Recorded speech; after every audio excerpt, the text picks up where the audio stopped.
Halo semuanya, jumpa lagi bersama saya, Coach Hendra Hilman. Seperti biasa, di channel YouTube video kali ini saya akan membagikan tips untuk Anda khususnya pemilik bisnis, pengusaha, dan juga Anda yang saat ini menjadi leader, ya. Karena paling penting di dalam kondisi pandemi ini kita harus bisa menempatkan cara kita merespons terhadap apapun ke situasi yang ada, ya kan? Situasinya bisa jadi negatif, situasinya bisa jadi mencekam, situasinya bisa jadi membuat kita cemas dan sebagainya, tapi sikap kita dan respons kita menyingkapi keadaan seperti itu yang lebih penting. Jadi, hari ini tips saya adalah bagaimana cara kita menjadi seorang leader yang lebih bijaksana, ya, termasuk buat saya. Jadi saya juga belajar dari tips yang saya bagikan juga untuk Anda semua, ya. Nah, khususnya bagi Anda yang baru pertama kali nonton channel saya, Anda bisa nonton dulu, lalu bisa komen di bawah. Jangan lupa Anda like dan share ke teman-teman Anda, dan jangan lupa juga subscribe, ya. Dan jangan lupa juga bunyikan loncengnya supaya Anda bisa mendapatkan video-video terbaru saya dan selalu update.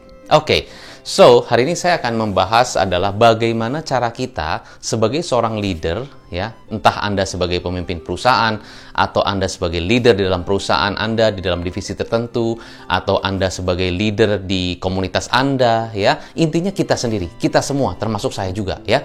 Kita adalah leader buat kita sendiri, ya. Sebelum kita melit atau memimpin atau mengarahkan tim kita harus memimpin diri sendiri dulu, ya. Melatih bagaimana cara berpikir kita, melatih bagaimana cara kita bertindak, melatih bagaimana cara kita memutuskan. Jadi semua tentang leadership. Ada yang bilang ini, Coach, saya punya tim kok tidak termotivasi ya? Kok saya punya tim tidak sesuai dengan apa yang saya sesuai arahkan gitu kan? Kenapa tim saya kok tidak punya ownership? Kenapa tim saya kayaknya harus saya dorong terus? Saya sudah kena penyakit heart eating. Apa tuh heart eating? Heart adalah hati, eating makan. Makan hati dengan tim saya. Kenapa bisa seperti itu? Nah, coba kalau kita tanya balik, yang rekrut timnya siapa? Ya saya, Coach. Lalu yang mengarahkan siapa? Saya.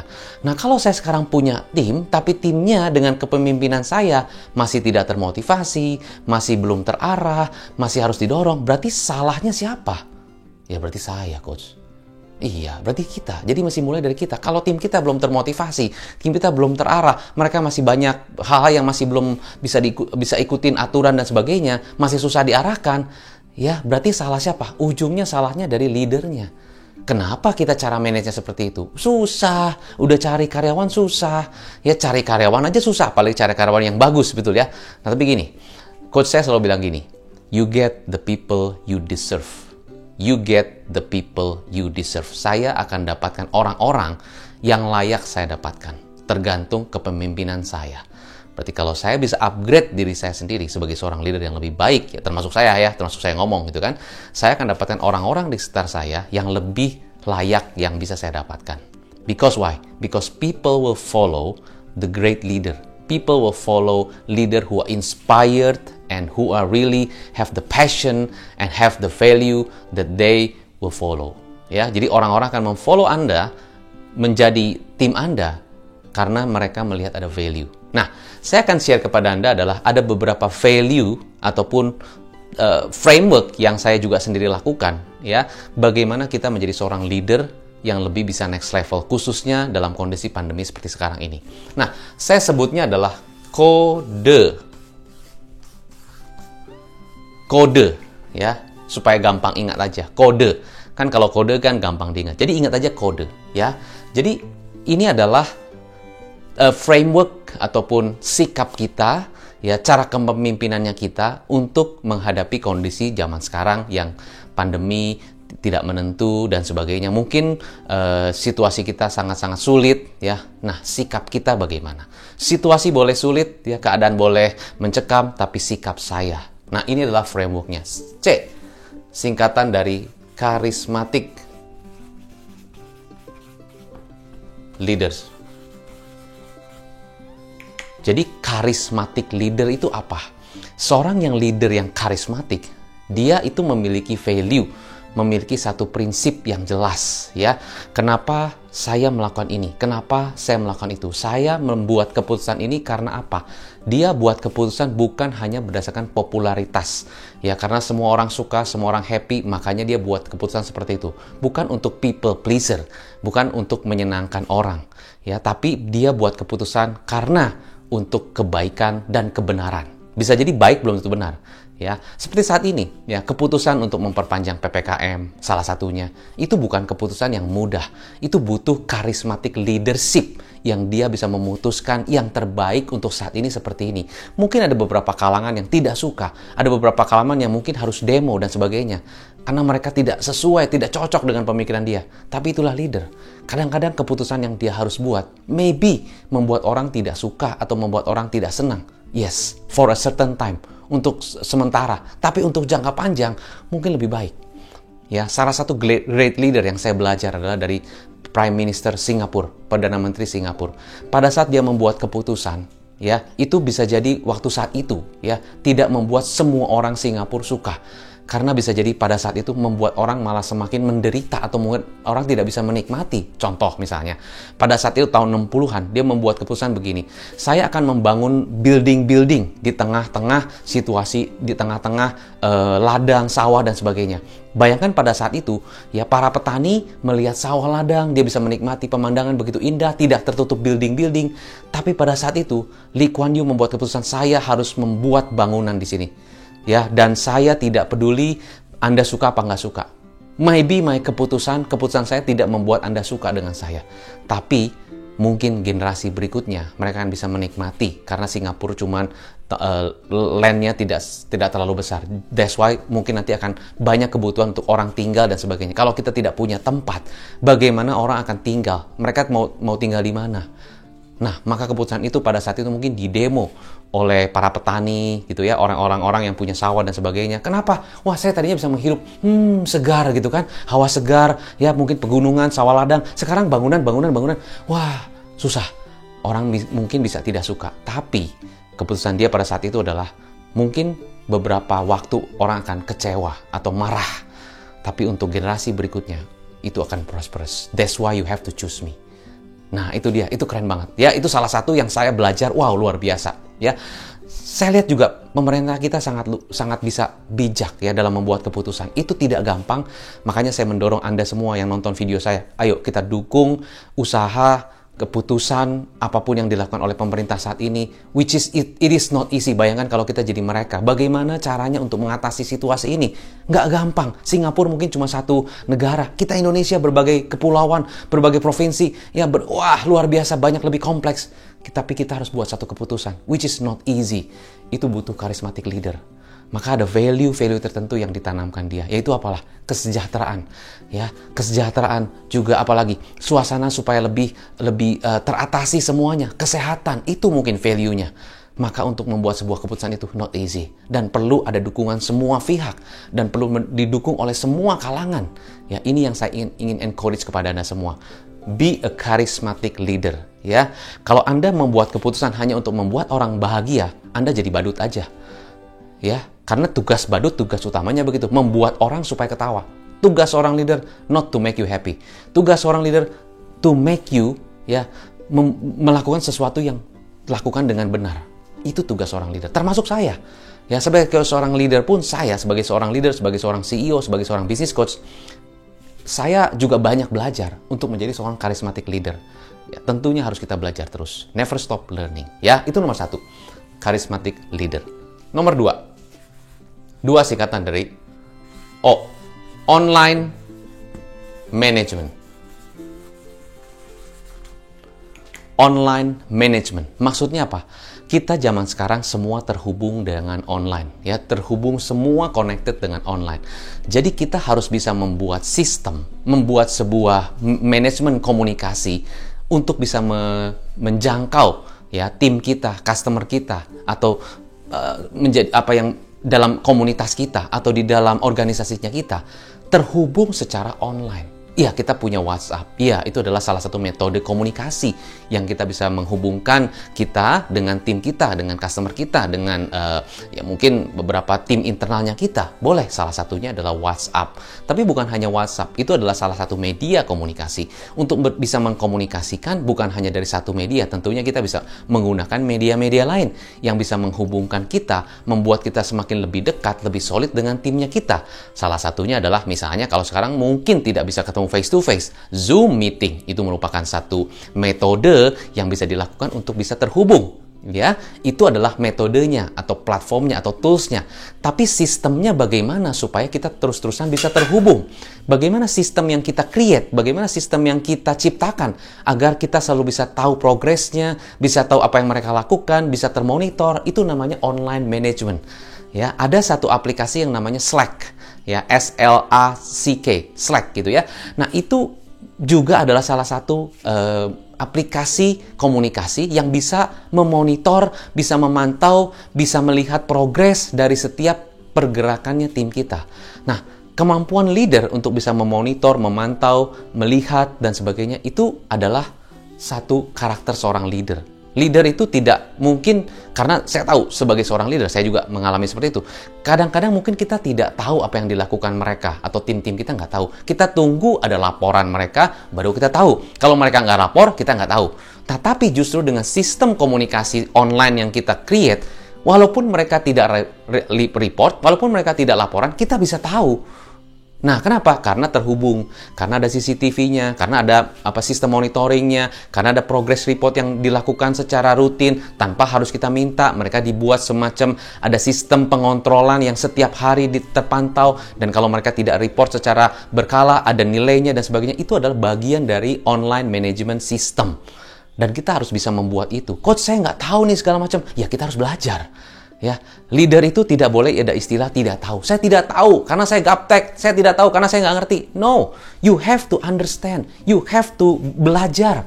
Kenapa? Kita sebagai leader, kitanya yang harus mulai dulu. Kalau andanya nggak mau belajar, gimana tim kita? Kalau andanya nggak mau cari tahu, gimana tim kita? Nggak bisa. Mesti mulai dari kita dulu. Mesti mulai dari saya dulu. Saya dulu yang harus belajar. Saya dulu harus yang cari tahu. Saya dulu harus yang mengerti. Itu tentang online management. Kalau kita tahu gimana? Cari orang yang sudah tahu, belajar. Kalau kita nggak ngerti gimana? Cari orang yang udah ngerti, belajar. Kan begitu. Very, very easy. It's about the mindset. Bagaimana caranya kita bisa mengerti itu semua. Nggak usah kita mengerti secara detail, tapi minimal ada orang yang kasih tahu kita, ajarin kita. Kita jadi belajar, kita lakukan. Itu. Ya, banyak cara-cara yang bisa kita lakukan supaya bisa terhubung. Bukan hanya cuma WhatsApp aja, komunikasi one-on-one, tapi kita juga bisa melihat, ya. Kalau dalam Slack, itu salah satunya adalah media komunikasi yang juga saya sebagai business coach ajarkan kepada klien-klien saya untuk bisa menggunakan metode komunikasi tersebut, sehingga lebih memudahkan kita untuk bisa memantau, ya, actionnya apa, informasinya bagaimana, progresnya seperti apa, semua terpantau secara online. Itu keren. Dan itu bisa kita lakukan dari hal yang kecil, ya. Nah, democratic discussion. Ya, democratic discussion.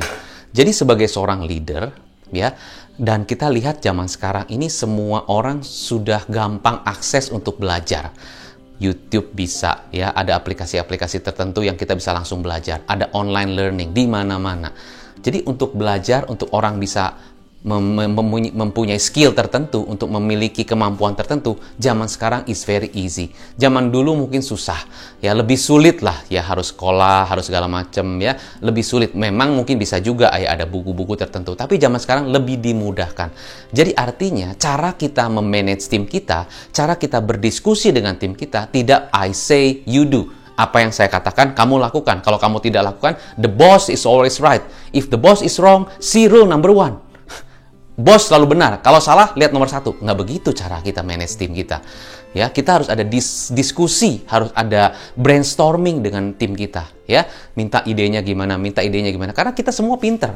Ya, apalagi kalau kita punya tim yang memang mereka pun juga mendalami beberapa bidang-bidang tertentu yang memang specifically they understand. Kita minta idenya mereka gimana. Kita tanya, punya ide gimana untuk memecahkan masalah ini? Punya ide gimana untuk memecahkan masalah ini? Akhirnya kita diskusinya lebih demokrasi, ya, lebih juga dengerin. Tapi ingat, apa yang kita sampaikan itu semuanya harusnya positif, bukan yang disampaikan gosip atau komplain atau keluhan atau negativity atau negative feeling, bukan.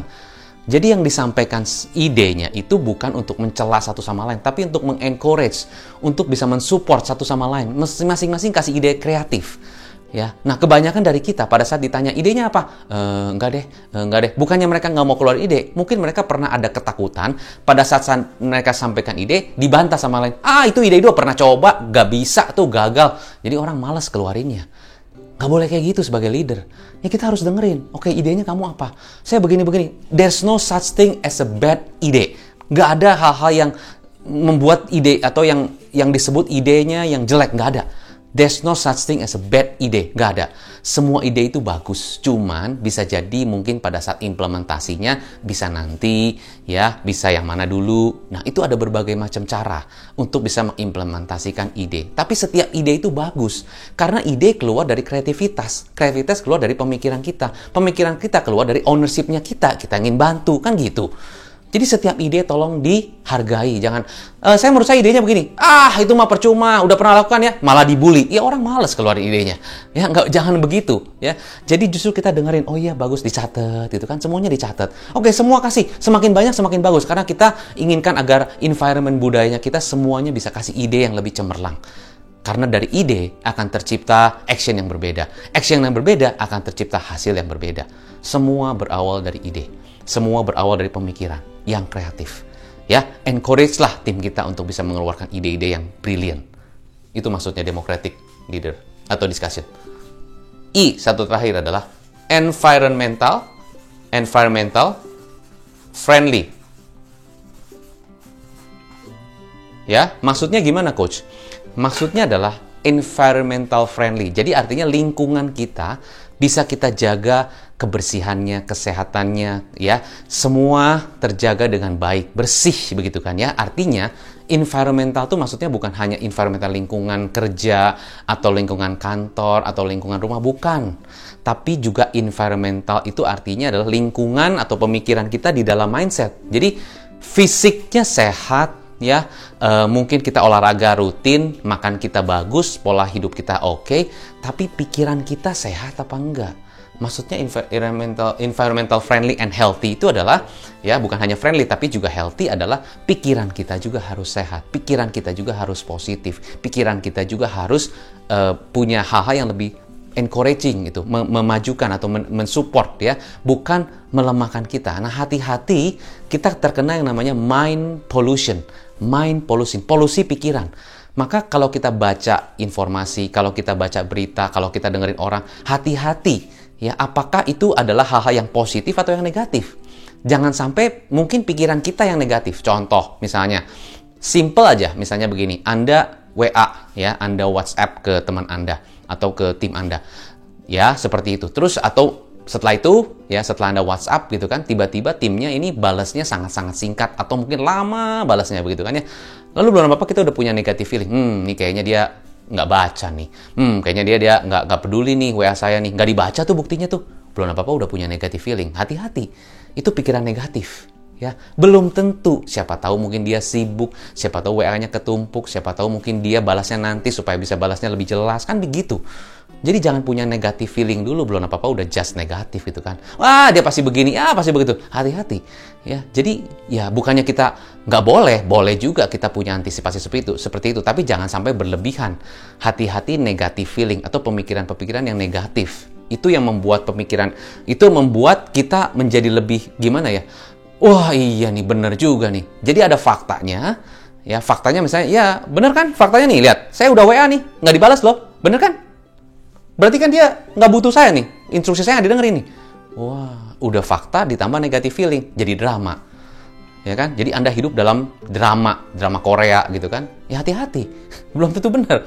Ya, jangan sampai seperti itu. Bisa jadi bener sih memang faktanya dibalasnya lama, ya. Tapi mungkin Anda berpikir positif, ya mungkin dia lagi banyak kerjaan, ya mungkin dia lagi banyak urusan, balasnya mungkin nanti, ya udah positif gitu kan. Itu poin saya, ya. Jadi environmental friendly dan healthy adalah pemikirannya kita juga harus positif. Segala sesuatu juga harus disingkapi dengan positif. Ya termasuk saya yang ngomong gitu kan, bukan saya bilang, nih Anda semua, saya juga sama. Kadang-kadang saya juga berpikir negatif, judge negatif. Ini customer nih kenapa nih, kok nggak dibalas-balas gitu kan? Apa dia nggak mau balas saya, nggak mau lihat penawaran saya, kok nggak di-read doang, dibaca doang, nggak dibalas? Kenapa? Suka negatif feeling, nggak apa-apa. Mungkin dia belum jelas, saya jelasin lagi gitu kan. Itu poin saya, ya. Jadi maksudnya adalah begini. Nah, ini adalah kode, ya, kode mindsetnya kita, sikapnya kita sebagai seorang leader, ya. Nah, ada satu hal lagi yang penting. Ya, ini saya rasa sangat-sangat simple. Anda bisa tinggal lakukan saja, ya. Balik lagi, Anda lakukan apa tidak lakukan, tergantung Anda. Tapi kalau Anda bisa lakukan ini, bayangkan apa yang terjadi untuk tim Anda dan bisnis Anda. Nah, yang paling penting bukan hanya kode, tapi ini. Zero Kita tahu kalau 007 itu, 007 itu apa? James Bond. My name is Bond, James Bond. Itu kan. Kalau 001, itulah ada Anda. Maksudnya gimana? Ini adalah waktu, Anda bisa set waktu Anda kapan, tanggal berapa, jam berapa Anda mau mulai ubah sikap kepemimpinannya Anda. Kapan Anda mau ubah? Mulai dari hari sekarang, jam sekarang, waktu sekarang. 001. Itu poin saya. Oke, so itulah kesimpulan buat Anda semua. Ya, sebagai seorang leader tentunya Anda harus upgrade diri sendiri, ya, upgrade cara pemikiran kita, ya, supaya apa? Supaya hasilnya pun lebih baik. Sukses selalu untuk Anda, stay healthy, stay positif, ya, take care. Salam pengusaha.